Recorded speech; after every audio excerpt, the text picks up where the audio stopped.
Learnifier Live, for those who haven't attended, or for all of you really, is an event for you, our customers. And it's about getting updated on what we're working on, the latest features, and also a bit on what's coming ahead. So really what we're doing to make life easier for you, which is really our core focus here at Learnifier. Obviously, we'll also get the chance to see some of the people on the Learnifier team and say hi to them as they introduce some of the things that we've been working on. And this Learnifier live session is planned for 45 minutes, so we'll be done at the latest by 9:45. And during this session, please ask questions as we go in the chat. We have some colleagues, we have Rebecca and Esther, and other colleagues as well, who will be able to respond to any questions as we show these things that we've been working on. We will also be recording this session, so if you want to review it or potentially more likely share it with some colleagues, you will be able to do so. With that said, I think we'll head over and have a quick look at the agenda for today.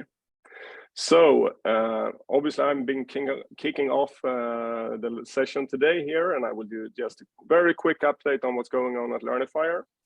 Then I'll hand it over to Mona and Jerker, which will talk about overall the summary of what we've been working on for the last 3 months.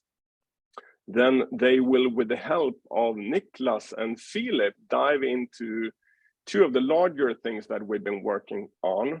There's multiple things going on, but showing you a few of the major upgrades that have come over the summer. And then we will once again hear from Mona, our product manager, who will talk about what we're working on next in our upcoming Pulse. So just briefly about what's going on at Learnifier.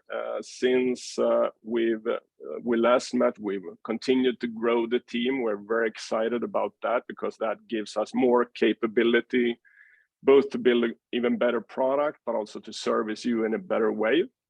We're now a team of about 40 people, primarily based in Stockholm, Sweden, but we're now having people spread out also across other countries.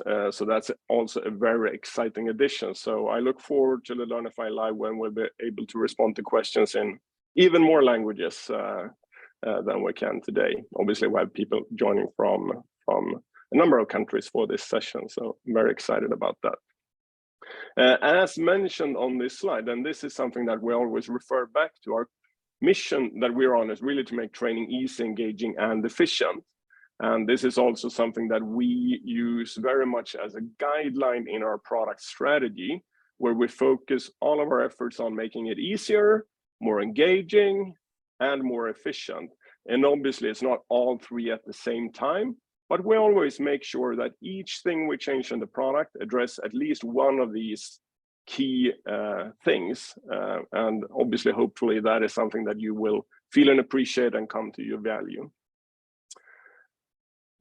Looking into today's session, I just want to, especially for those of you that haven't attended Learnifier Live before, I just want to give you kind of an insight on how we work with the product development, just very briefly.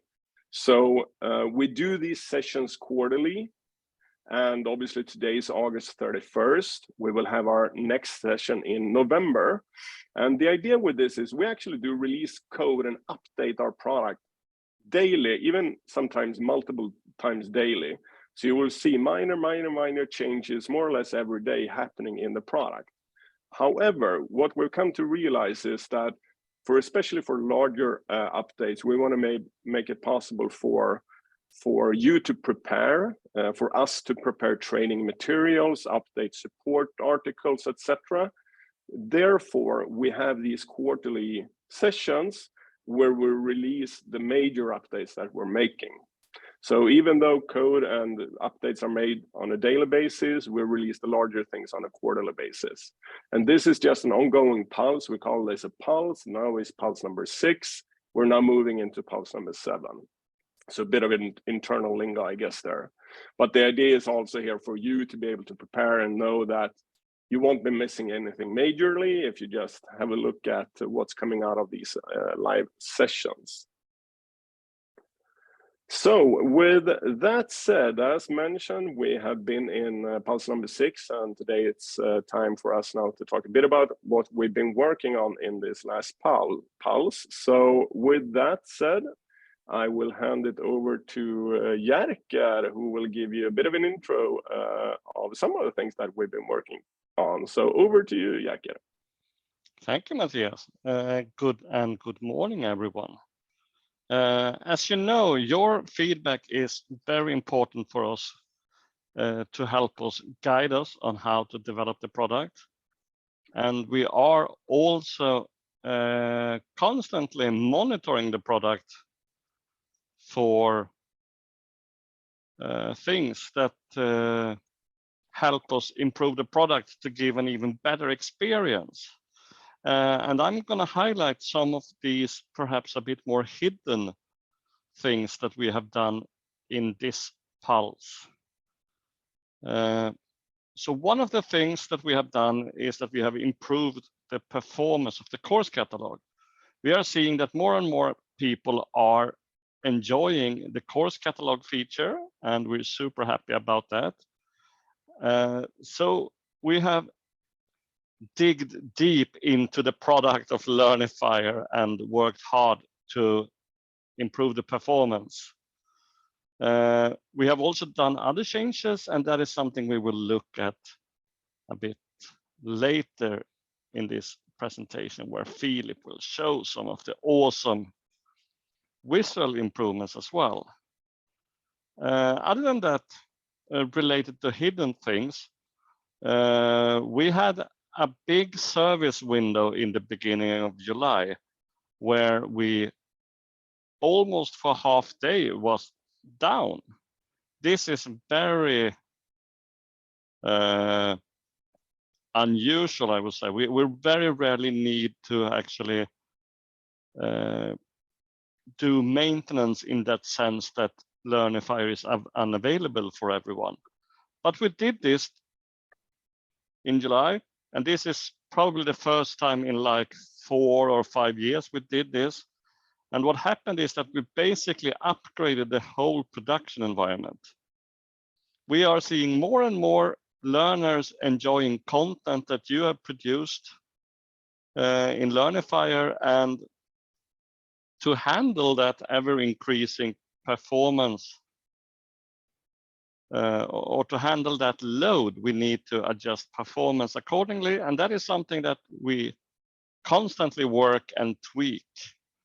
And this is one of the features when you have software as a service, and you have us doing this tweaking, surveillance, and other things that is needed to actually run a fairly large scale environment on the internet. There's a lot of things, probably more things going on than you would suspect. But the upside is that we love doing and doing that. So we have a lot of fun running Learnifier, and we have now beefed up the environment, so we should be good to go performance-wise for a number of years more before we need to do a service window as big as we did in July. We have also done some new features that will slowly be coming out to people who are interested in them. As you know, diplomas and certificates are functions that we have in Learnifier. Those are also getting more and more popular. And we see that people enjoy the feature, but they want to have the diplomas and certificates on other platforms as well. So we have been working this summer with integrations towards 2 diploma, certificate, digital asset or certificate management systems that are named Credly and True. These 2 integrations are not generally available right now. We are beta testing them with a few customers, And depending on the outcome, we will see how we will proceed with it. But if you are interested in these two services and how they can integrate with Learnifier, feel free to reach out to your contact here at us or the support. They are always happy to help you with any kind of question. So this is some of the things that's been going on, perhaps a bit under the radar, but still important things. But we're doing a lot of other stuff as well. And who's better to tell more about that than our product manager, Mona? So I'm handing over to her. Thank you, Jaakko, for that nice introduction. Yeah, I am Mona Jönsson, the product manager here at Learnifier.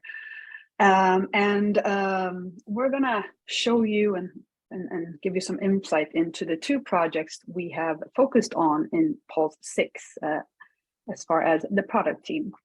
One is the Learnifier interface toolkit, and the second is enhancements to the catalog focused on the learner experience.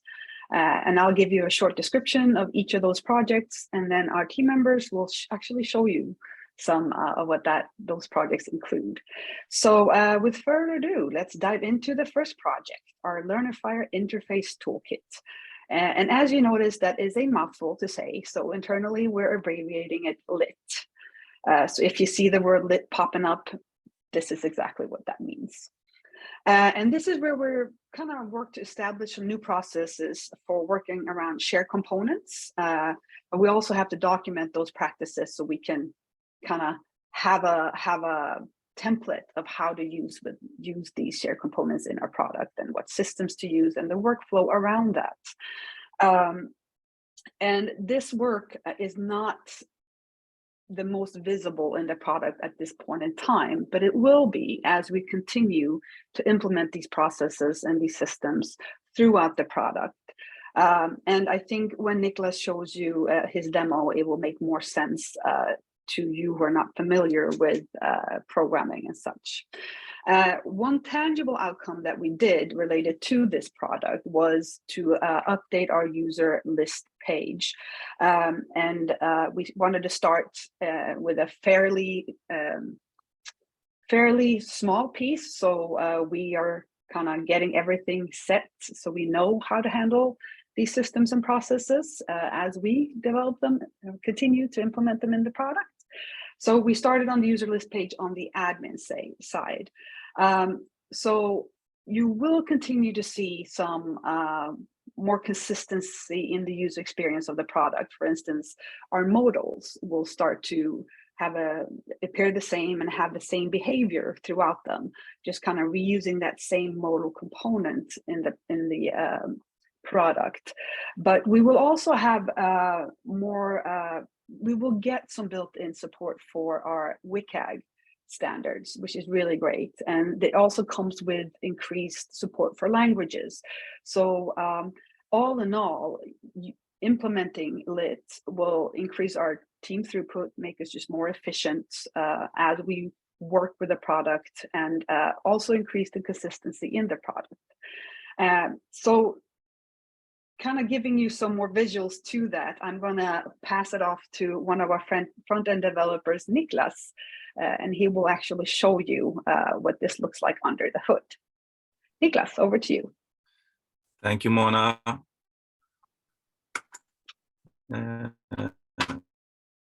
My name is Niklas Wikström. I work as a front-end engineer here at Learnifier.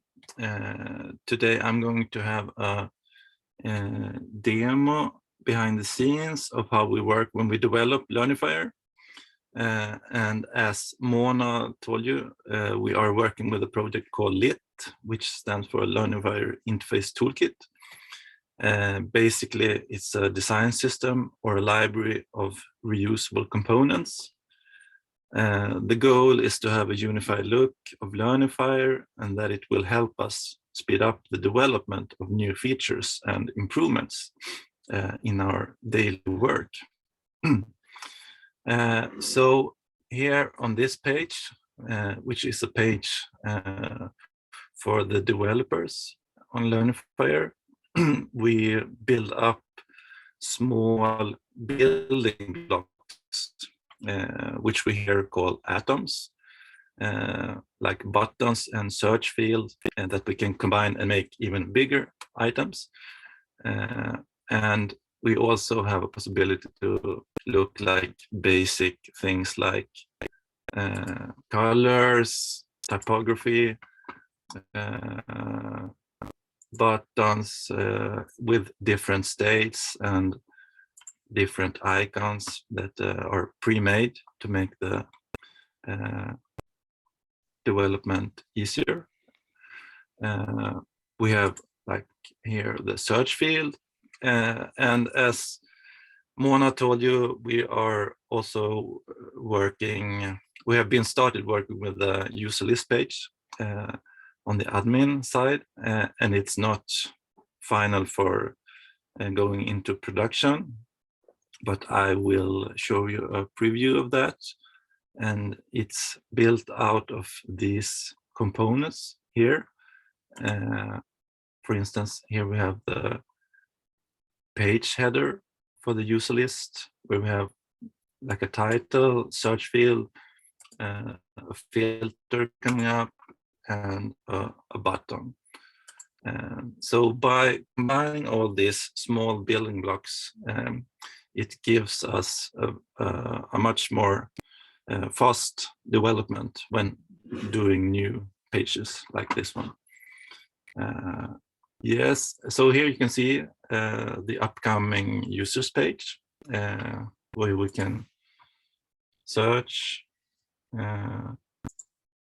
set different filters, and view the result here. What is nice with this platform is that we can try out different languages easy and see the outcome. There are different things that can happen when we switch language, as it tends to change the look when you have longer text, for instance.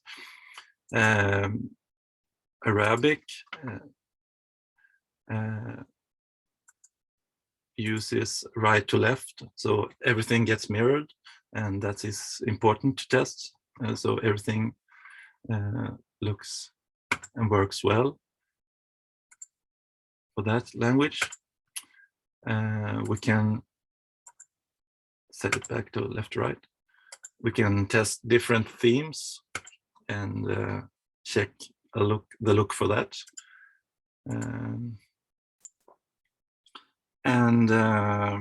Yes, we can also easily test how it looks when we are using a tablet, for instance. You can see then the icons and buttons have a different layout. So it works from small mobile devices up to computer screens. Yes, so it's a great testing platform for different aspects of new pages. Shortly. Yes, I think that's all for me. So back to you, Mona. Thank you, Niklas. And as you can see, getting these organisms and templates in place will greatly improve the speed and efficiency in the team. Instead of having rebuild everything from scratch, we can now use things that we've already built and that we have in the product. So that is great. The next project that we worked on in this pulse is the catalog enhancements for the learner side. And this is something that you most definitely will see in the product. This is the first part of two projects that relates to the catalog. And I'll talk about the second part in a little bit. But for the learner side, what you will see as updates is that the catalog and my courses pages has been updated in the UI. So there's a little new and refreshed look and feel when you go in and see the courses in there and some of the layouts and stuff. So that's pretty exciting. It was a kind of a facelift for that area of the product. And as Jakob mentioned before, we have also improved the loading time for the catalog page so that when you go in and try to view what's in that catalog and browse those great courses and projects, it will actually appear to the user quicker. So also a great improvement. You don't have to sit and wait. So that's one improvement I think will be great. You might not necessarily see it, but you will experience it if you have a lot of courses and participants in your company. And third part that we addressed was to distinguish the two different search features that are on the catalog page. There was a search bar on the course page itself, or the catalog page itself, I should say. And there was a search icon up in the banner. And it wasn't always the clearest of which to use when and what those two did. So we kind of separated them out a little bit and clarified when you should use one versus the other. So hopefully the users will find that helpful. The last piece that we pulled in as part of this project was to ensure that learners could unenroll from a course at a little bit more of a logical place. So before this release, you had to go into the catalog and you would have to find the course and then go into that course and unenroll from that course. We're now letting the learners unenroll from the course itself or from the learner sessions page. And then all of these things will be very visible when I pass it over to Philip, who will show you what these great improvements will look like. Philip, over to you. I'm here somewhere. Let's see here. Yeah, I'm going to try to share my screen. Yeah, so the course catalog team, Erika, Johan, Pavel, and myself, been working on improving some things in the course catalog. So I don't have a snapshot from how it was before, but I can just sort of try to summarize how it looked before. Is that we had a few toggles or filters at the top here, and for those that had categories, had like an extra toggle on the right here. And what we've done is that we've sort of split them up so that the categories has been moved upwards here, like this. So it's more like a folder-ish kind of structure. And the filters we've sort of popped into this sort of panel here. So I'm just going to walk through and show you all the different improvements that we made. So let's start with the categories, for example. So you have your courses in your course catalog, and you can assign it to different categories. And what happens is that if I go to my category applications, I've sort of compiled all the courses that belong there.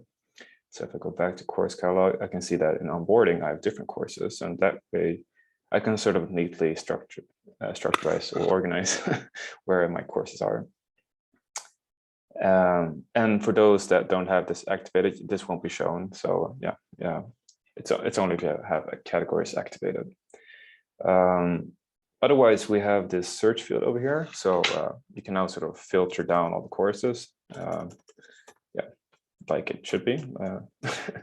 So everything that contains the matching search query will be displayed down here. And the filter panel is over here. And what we can do here is that you can sort of activate different filters. So for example, I want to see all courses that are in English, and looks like that. And then you can just, you can use different filters or maybe just clear all filters like that. Otherwise, we have a regular sorting button. So you can sort A to C and Z to A like that. And over here, then, we have all our course cards or tiles or thumbnails or whatever you want to call them. But this is where our courses are. And a little description. I'll explain what it is. You have the image, you have the title, and then we've put all the icons over here with a few tooltips explaining that, for example, this specific course has 2 sessions in it. It will give the user a certificate and a diploma. So in this case, if I click on it, it activates a modal where I can see that for this course, I have 2 sessions. It's the co-working online and the co-working on site. And I'm enrolled to this one. I haven't started it yet, but I know that when I complete it, I'll get a certificate and a diploma. So yeah, that just gives a little bit more information to the user.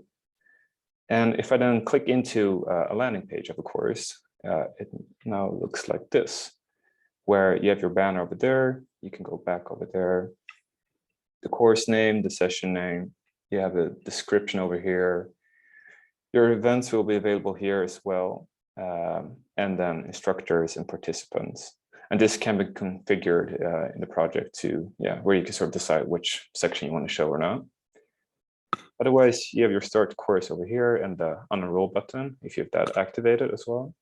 And also here a little bit more information for the users so that they know if they're enrolled to this course or this specific session, what their status is, and some meta info about the course.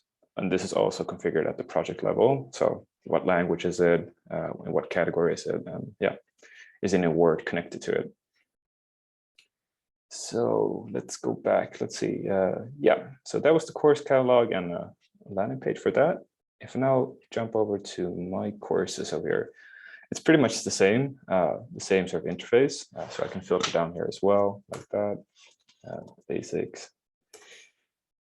I have a filter here as well, where I can then maybe sort for, I want to see all the courses that have a certificate, like that.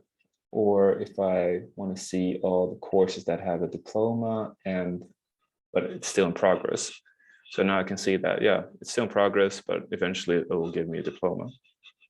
And if I want to just remove the filter, I can either clear all filters or just a specific one like that. So pretty straightforward there.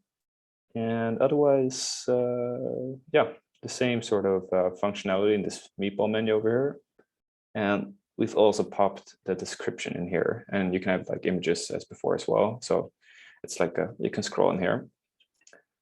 And that is pretty much it, I would say. So back to you, Mona. Thank you, Philip. That's a great demo. And I think I didn't introduce Philip fully. He's our product designer. I'm not sure if that was mentioned.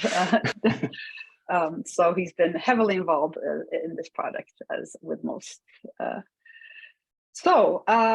Then let's move on and take a look at what's coming for Learnifier. So Pulse 7, what will we be working on then? Well, we're going to continue working on the lit project. So that is something that's going to continue as we move forward, I think, in every Pulse until it kind of becomes our new habit. So this involves kind of getting everybody else on board, all the team members that was not involved in this original start of the project that we had in Pulse 6. So we're trying to spread the knowledge across the team and get the processes in place for everybody across the team. So we're going to continue developing the user list, but also starting to pull some of that into the other projects that we'll be working on. For instance, such as our second bullet point here, we're going to come full circle with the catalog. And now in Pulse 7, we're going to take a stab at the administrator experience. So we're going to make some big improvements around how you set up and organize and manage the course catalog. So there will be some changes around that. There is a lot of things that we want to do, but we also want to make sure that we build a solid foundation to get to do all of those things and more as the future comes, kind of thing. So part of that work for the catalog will be to set that foundation. And part of that foundation will be pulling in some of the lit pieces so that we are using those common components and reusable components. So it's kind of like a puzzle game we're building and putting together here.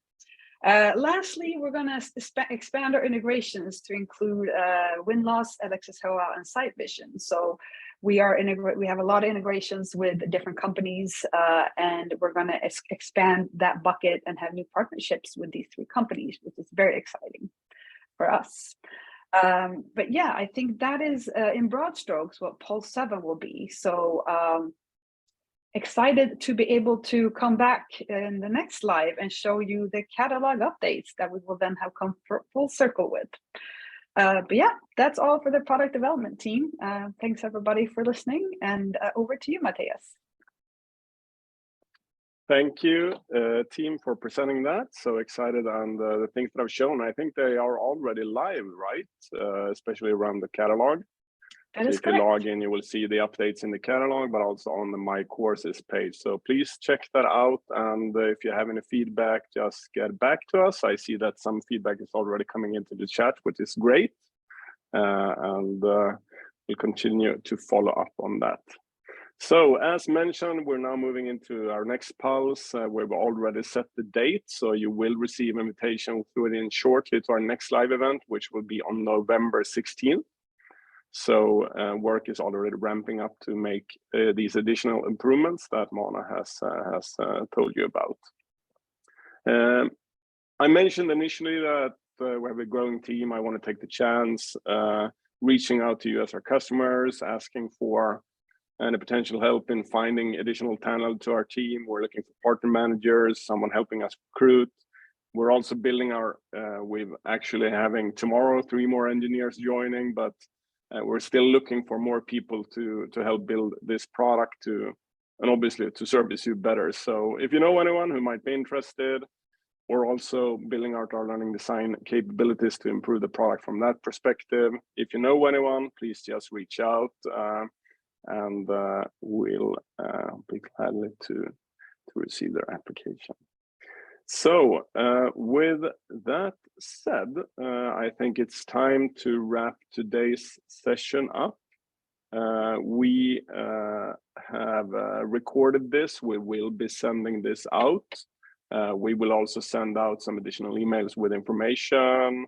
There's not a lot of documentation for this release since most is learner facing. There's a few things, but they will be sent out via email. And obviously, as I already mentioned, if you have questions or feedback, please send it, either talk to your customer success manager or send it in through support@learnifier.com. And you can also post that through the support widget in the admin interface if you want to do that. So with that said, big thank you for this morning. And as always, we say, may the learning be with you.